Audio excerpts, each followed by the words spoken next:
In July of 1936, the Spanish Civil War erupts. But right at the very beginning of the conflict, a battle for a narrow stretch of water would not only shape the course of the war, it would, in many ways, foreshadow the future of warfare itself. This is the story of the crossing of the Strait of Gibraltar, a fight that took place not just on the sea, but also in the air and in the halls of diplomacy.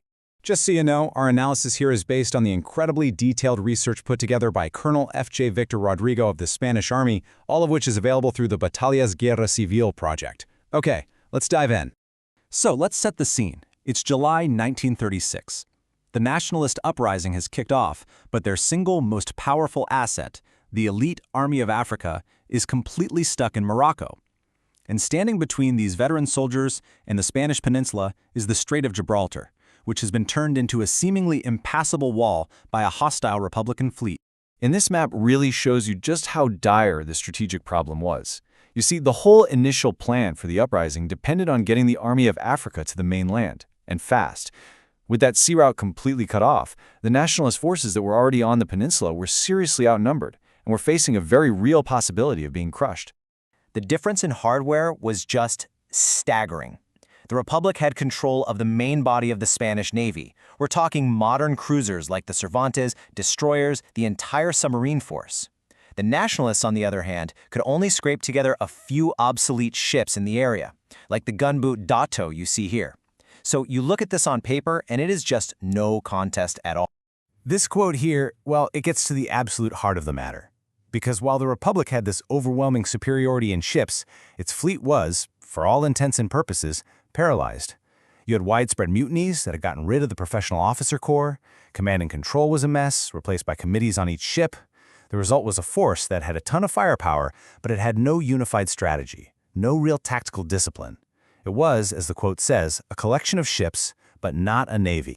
So, faced with this impossible situation at sea, the Nationalist command had to pivot. If they couldn't break the blockade with ships, they'd have to find another way, and they turned to two completely different domains, the brand new field of military aviation and the tricky world of international diplomacy. And this brings us to a solution that was, frankly, unheard of at the time. As early as July 20th, General Franco came up with an idea that was almost science fiction back then, to transport an entire army across a body of water by air.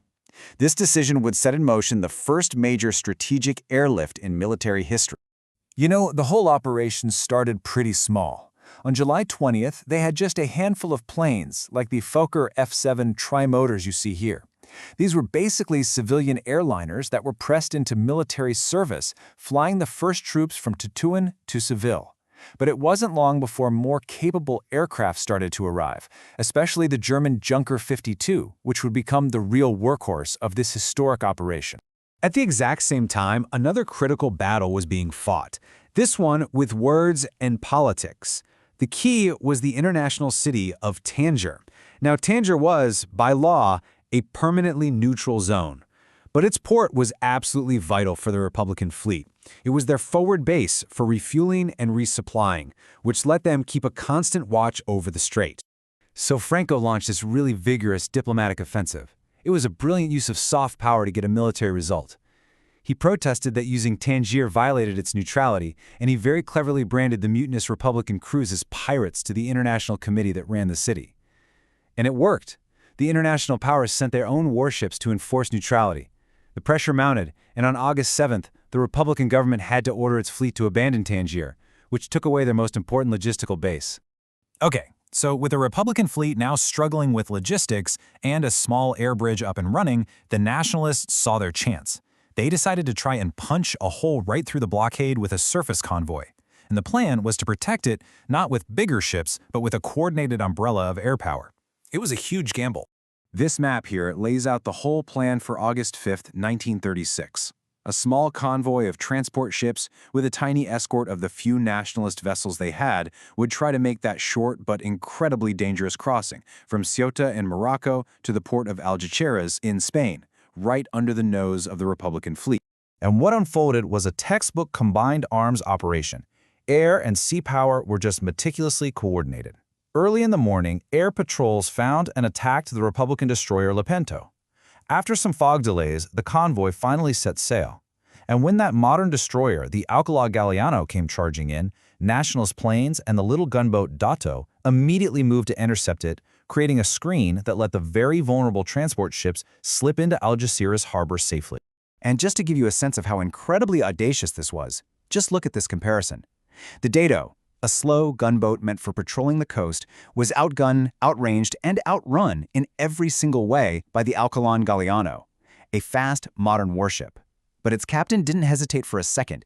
He steamed right towards the superior ship, trusting that his air support would help even the odds, and he successfully drew the destroyer's fire away from the convoy. The Convoy of Victory, as they called it, was a massive success, both tactically and for morale. But it didn't permanently break the blockade. The Republican fleet, stung by the embarrassment, hit back fast. On August 7th, their heavy ships steamed into Algeciras Bay, destroyed the Dato while it was at anchor, and took back control of the sea lanes. So the sea route was shot once again. But the battle for the strait was now moving into its final phase. And this last act would be decided not by tactical skill, but by an absolutely catastrophic strategic mistake made by the Republican High Command. You see, with the arrival of those German Junkers 52s and Italian Savoia 81s, the air bridge became much more effective. As this chart shows, thousands of troops were being flown over to the peninsula every single month.